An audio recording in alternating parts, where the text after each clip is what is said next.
こんにちは、バランです。今日はレジンで作るドライフラワーがたっぷり詰まったビーズを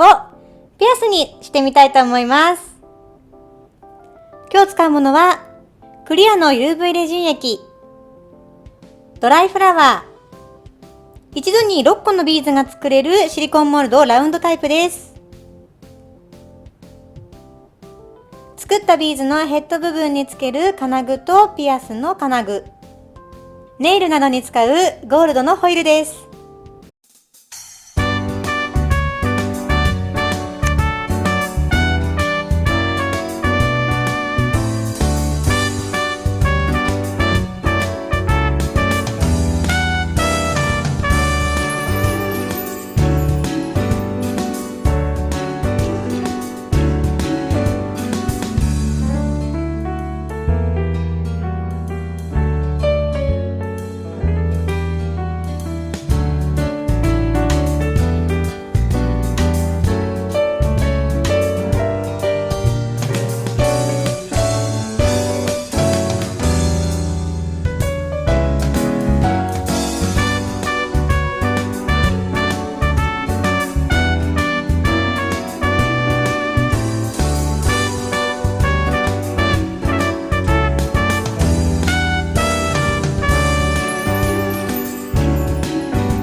今日はこのビーズを作るモールドを使ってみました。今回は6個一気に作れるものなんですけど、ものによっては1個ずつ型になっているものがあるので、こういったタイプだと同じデザインを一気に3つ作れるので、とっても簡単に作れます。大きさもだいたい直径1センチくらいのビーズが出来上がるので、耳元につけるのにはちょうどいいかなと思います。今回作ったピアスは1個ずつ9ピンを使ってバラバラにつなげてあるので、かなりこうプラプラ揺れるので、それも可愛いと思います。1本の9ピンに3つつけて、3つがこうキュッとなっているものでも可愛いと思うんですけど、今回はこういったデザインで個別につなげてみました。今日も最後まで動画を見ていただきありがとうございました。チャンネル登録よろしくお願いします。また次回の動画もぜひ見てください。ありがとうございました。